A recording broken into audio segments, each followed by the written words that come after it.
Welcome back to the deep dive. Today, we're looking at the life of Erwin Schrödinger, a name that's just, fundamental to physics. Absolutely. If you know one thing, you probably know the Schrödinger equation. It's this beautiful, almost perfect piece of science that describes how the atomic world works. So elegant, so clear. And that's the thing, that clarity is the complete opposite of the man's actual life. Our sources show a man just beset by chaos, political turmoil, deep financial anxiety, and, well, a lot of personal drama. Right. So that's our mission today. We want to unpack that tension between the crystalline purity of his science and the incredibly messy reality of his life. Great, so we're going to follow him on this wild journey, especially this really strange period he spent at Magdalen College in Oxford. His story is, in many ways, the story of so many scientific refugees fleeing the Nazis. And just to set the stage for how strange his life was, think about this. He gets admitted as a fellow at Oxford on November 9th, 1933. Okay. On that exact same day, he finds out he's won the Nobel Prize for Physics. No way.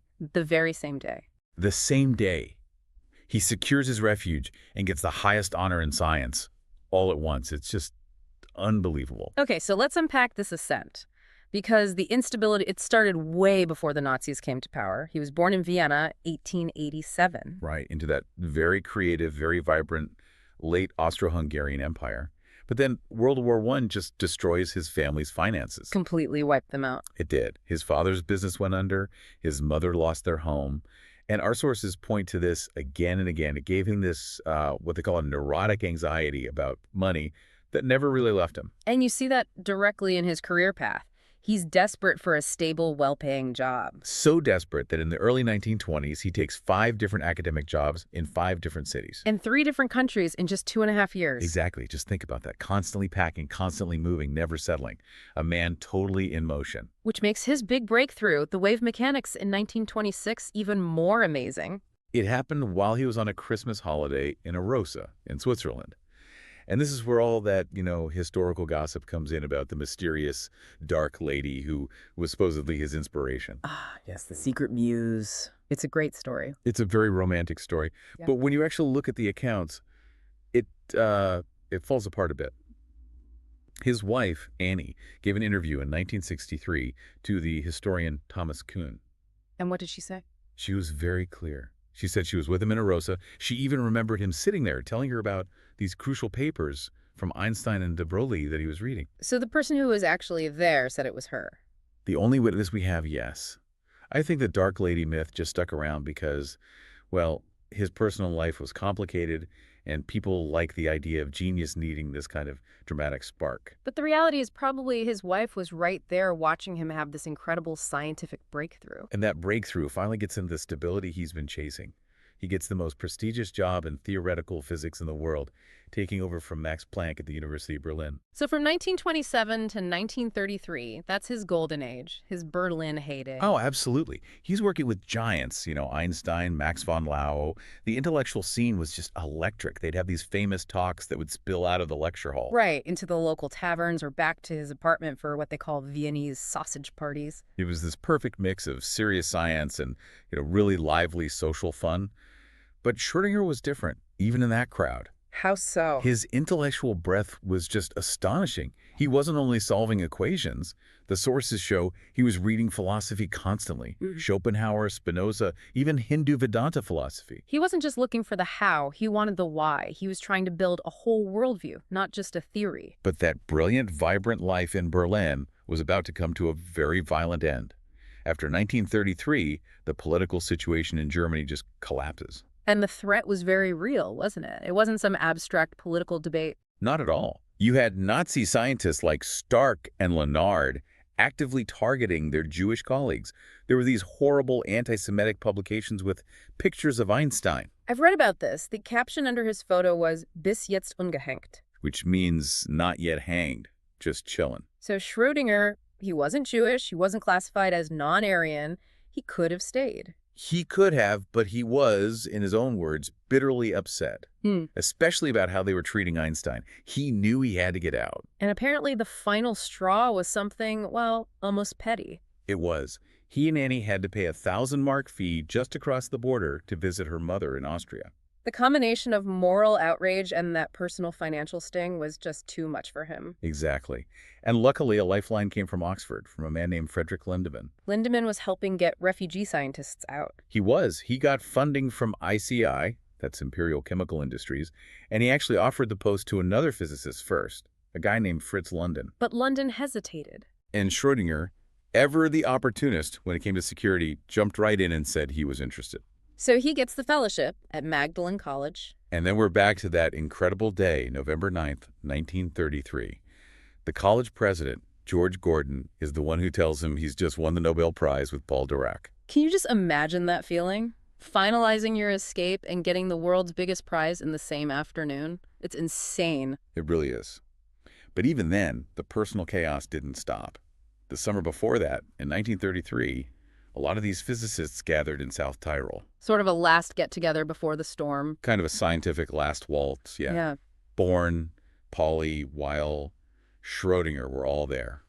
And that's where the famous anecdote with Hilda March happens. She was the wife of Arthur March, the man Schrödinger was thinking of hiring as his assistant. And Schrödinger takes a very long bicycle ride with Hilda.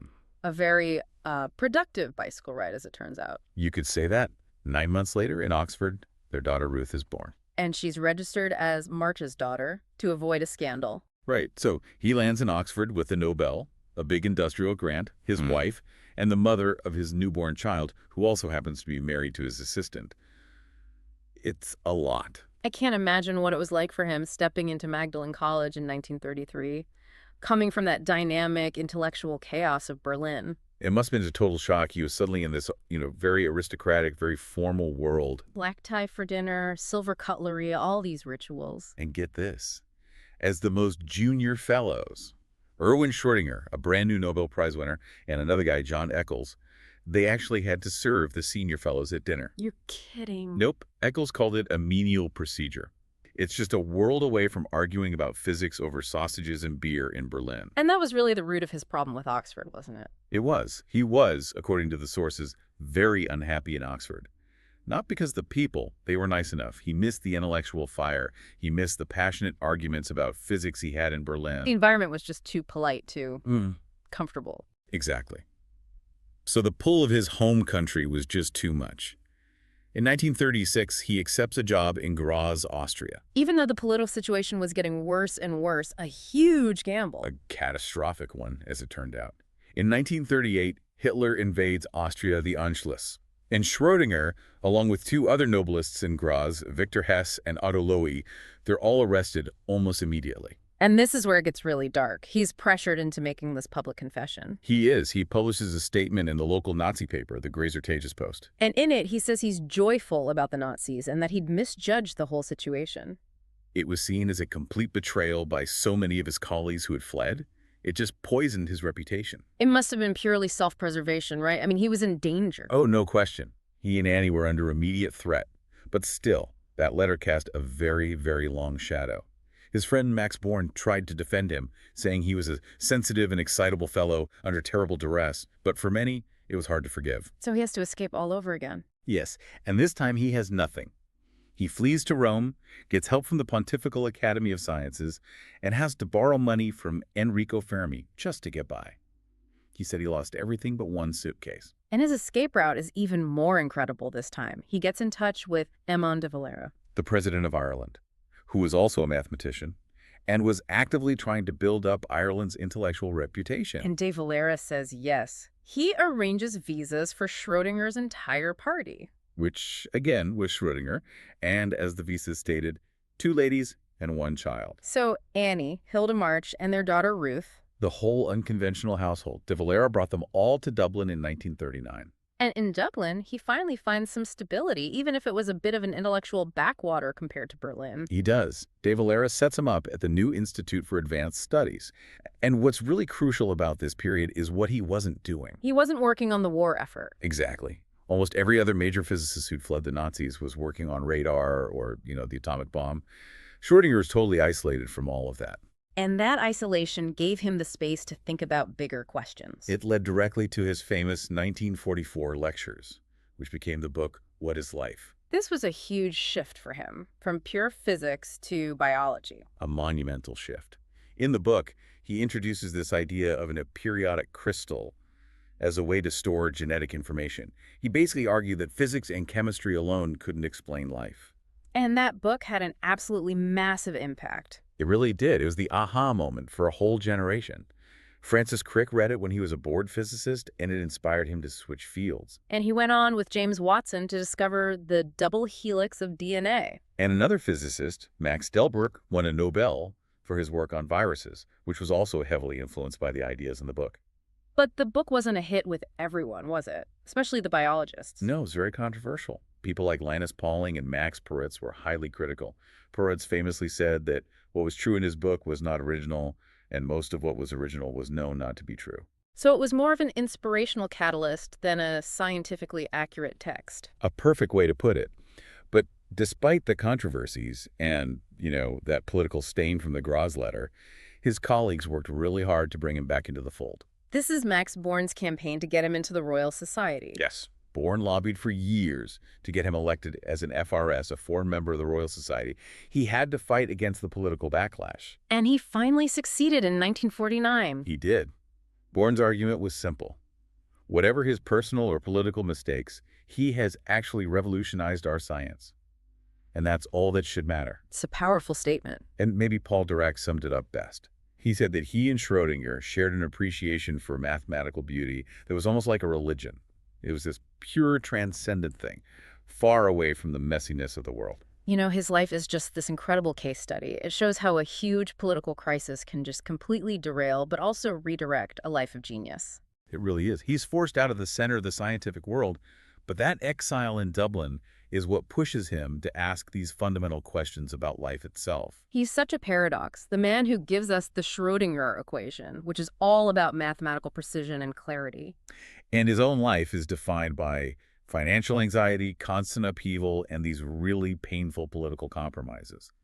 He lost everything twice, escaping with just a suitcase the second time. But he did eventually go back to Vienna in 1956, and he was welcomed as a hero. He got the highest honors, like the Pour le Mérite. He did. It brings to mind Max Born's final assessment of him. He said, "His private life seems strange to bourgeois people like ourselves, but all this did not matter. He was a most lovable person, and he had a most perfect and efficient brain." So here's something to think about.